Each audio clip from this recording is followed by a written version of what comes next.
The next game on our list, it's the Pittsburgh Steelers at 1. The Pittsburgh Steelers falling to the Buffalo Bills 48-3. Wait, was that the final score or was it 38? Was it 48 or 38? My numbers are way off here. Was it 48-3 or 38-3? Oh, no, it was not 48. It was 38. It was 38-3. So I did write this wrong in my notes. That's what I had here. Okay, so that's fine. The Buffalo Bills, though. What? Okay. In the doc notes. In the doc notes. No, I was looking for my background. Great. Let's restart this whole thing. The Buffalo Bills defeat the Pittsburgh Steelers 38-3. Bills moving to 4-1. Steelers moving to 1-4.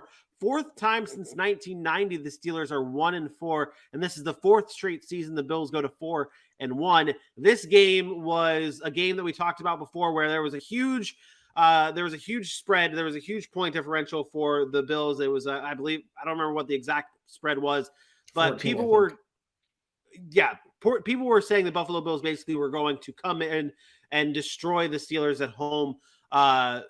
Bills at home, I'm saying. They did that. They did just that with this 38-3 win. It's the worst Steelers loss since 1989, the most yards allowed in the Steelers game since 1940. To say that this was a big loss to the Steelers in franchise history would be an understatement with all those numbers that follow. But Aaron, this was the first game for Kenny Pickett. That's where I want to start. First game, rookie debut for Kenny Pickett, his first start, 34 of 52. No touchdowns and interceptions. What is your assessment of game one from baby hands Kenny Pickett? It's what was expected, I guess you can say, except for throwing the ball 52 times. I don't like that. I'm not sure. I don't want to say I didn't like it, but I will say I made a reference to Justin Fields, like he should throw the ball every play to determine if he's the guy or not. I kind of feel that way with young quarterbacks. Let them air it out. Let them figure it out.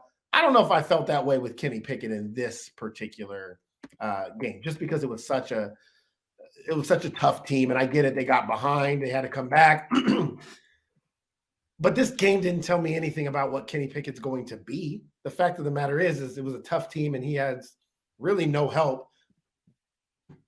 Offensive line play is still an issue. They cannot run the football. And I told people this about Najee Harris. Like, Najee Harris is not the guy that can go create for himself. So it's very, very difficult for him to just like, okay, it's not like Christian McCaffrey where you say, give him the ball and he's going to find ways to make, big plays. Like, that's not what Najee Harris does. So they need to manufacture some of those things. But in the first 4 games of the year, the most passes that Mitchell Trubisky had thrown was 38. And then you come in now, you throw 52 in Kenny Pickett's first go around. It's just not a formula for success. The Pittsburgh Steelers are a bad football team. That's really what it boils down. Offensively, defensively, they're just not a good football team. Especially when you take away their best players to injury with TJ Watt going down, Pat Freiermuth going down. They're a banged up team, but even without those guys, Pat Freiermuth as one of their.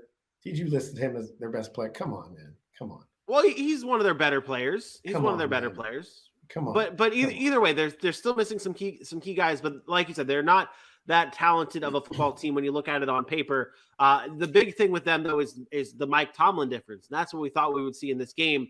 We did not. The Bills really took control and dominated from start to finish.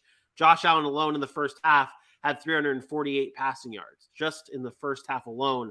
That's the second most. That's tied for the second most in a half since 1991.